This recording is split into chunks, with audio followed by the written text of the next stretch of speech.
In today's gospel, we hear Jesus introducing us two types of people. We are told about an extremely wealthy man who was living in his big fancy house and had all the comforts in the world. We also hear about a poor homeless person who was living outside, just across the street of the wealthy man's house. So every time the rich man went in and out of his house, he totally ignored the poor man who was sitting there hoping for some help. When the poor man passed away, there was no funeral, no one to mourn him. He died alone. Guess what happened when the rich man died? When the rich man died, there was obviously a large funeral for him. But that does not matter. What matters is what we hear during every funeral service, the hymns of St. John Damascus. We hear, wealth does not remain, glory does not go with us. For when death arrives, all this disappears. Who can tell which one was a king and which one a soldier, the rich or the poor? In today's gospel, the rich man's soul was not saved, but the poor man's was. We must not get confused, my brothers and sisters in Christ, by this story. We all need to understand that this parable does not say that the poor men are saved, but rich men are not.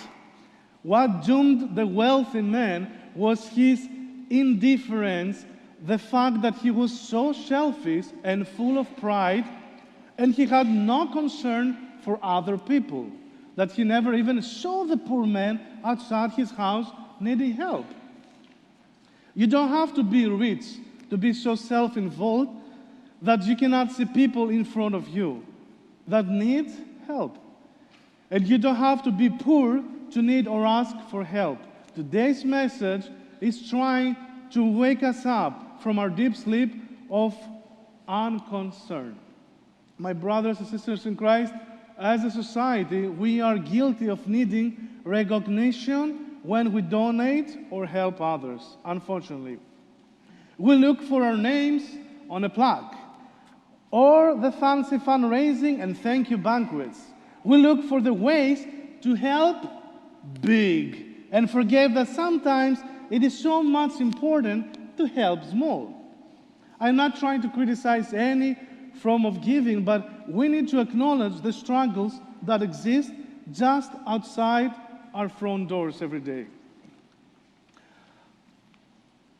I am reminded of a TikTok video that basically said, that I saw the other day, everyone wants to save the world, but no one wants to chase the toilet paper roll or do the laundry.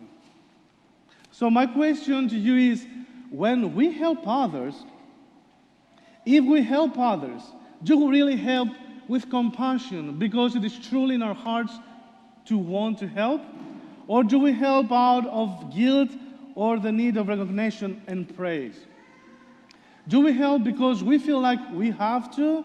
Or worse, are we so focused on our own lives and our own problems that we don't even see the need that is right outside our doorstep, like the wealthy man in today's gospel? I am reminded of a quote from Mother Teresa of Calcutta, who said, "The opposite of love is not hate, but apathy." Apathy means when you don't feel anything about anybody. It is never too late to stop and take notice of the problems and needs that surround us. Simple gestures of kindness can lead us to salvation. We need to open our hearts with compassion, open our eyes to see the need, and open our minds to find ways to actively help each other. The poor man in the gospel today was only searching for the scraps that were left over. My brothers and sisters in Christ, we all have so much in our lives that is extra or left over that could that's a Greek word. My wife wrote it. Drastically improve the lives of others, okay? We have, for example, we have clothes that we haven't worn in years, or household items that we just trust and when we buy new things. Take a look around at what you aren't using and see how you can help someone else. So, Thanksgiving is coming soon, all right?